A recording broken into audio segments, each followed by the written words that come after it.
tous, je vous retrouve aujourd'hui avec le bullet journal du mois d'octobre. Alors ce mois-ci, un thème très graphique, tout en noir et blanc, vous allez voir.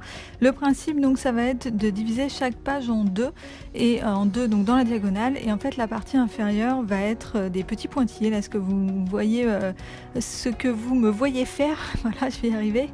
Alors je me rends compte qu'en fait j'ai pas beaucoup dessiné depuis le début de l'année, contrairement à ce que je vous avais annoncé au mois de janvier, mais en fait je me rends compte que j'aime beaucoup les thèmes plutôt graphiques, géométriques et tout. Donc bon, peut-être que je me remettrai à faire un petit peu plus de dessins à un moment donné, on verra. Après il y a des mois où j'ai pas trop eu le temps non plus, donc bon, écoutez, c'est comme ça, je suis quand même assez contente de mon bullet journal au final sur l'année, et puis l'année n'est pas terminée en plus de ça. Alors pour la vue mensuelle, donc je fais mes cases, cette fois je ne vais pas les faire flotter dans le sens où je ne vais pas mettre d'ombre sur les cases comme ce que je fais d'habitude, puisque là avec les pointillés ça n'avait pas trop de sens.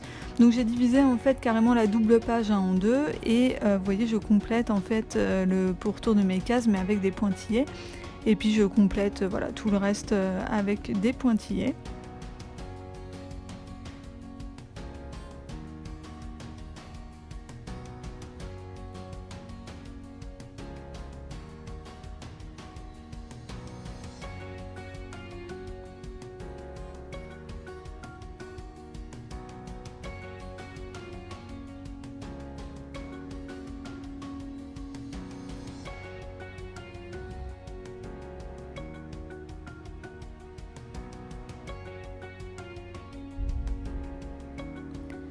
Ensuite pour la double page des menus, alors là je suis pas très satisfaite encore de cette présentation, je pense que je vais pas la garder, en plus je me suis trompée là, la colonne du milieu, j'ai fait que 2 colonnes au lieu de 3.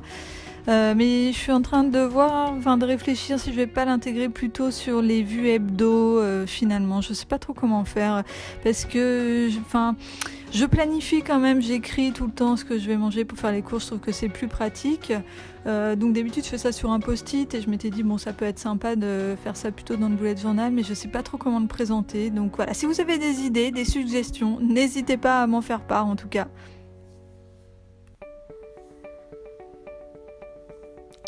Ensuite, là c'est ma double page de planification des réseaux sociaux, donc les vidéos sur YouTube à gauche et les posts Instagram et YouTube, parce que vous savez que sur YouTube on peut faire des posts aussi comme sur Facebook, un peu c'est le même principe de mur et on poste soit du texte, soit des photos, soit les deux.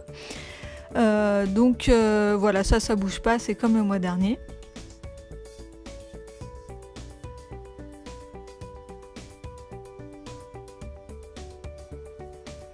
Donc pour Instagram et YouTube c'est plutôt un tracker en fait, je colorie la case le jour où j'ai posté quelque chose, comme ça je vois à la fin du mois si j'ai été régulière ou pas.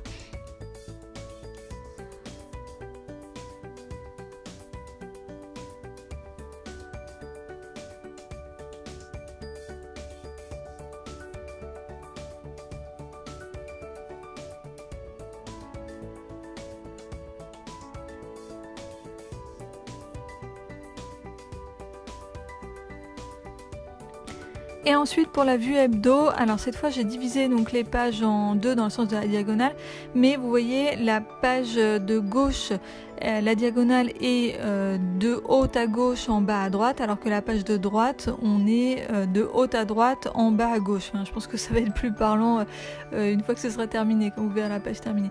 Donc voilà, on a deux pages comme ça qui sont symétriques. Donc après comme d'habitude j'ai fait des cases pour les 7 jours de la semaine, une page de notes, et puis je vais remettre le mini calendrier avec la semaine surlignée. Je trouve ça assez pratique au final de savoir où est-ce qu'on se trouve dans le mois, et voilà ce qui reste comme jour dans le mois à venir quoi. Et j'ai trouvé ça assez pratique sur le mois précédent, donc je pense que je vais adopter là ce mini calendrier sur les vues hebdo. Et donc voici le résultat, donc la page de garde, ensuite la vue mensuelle,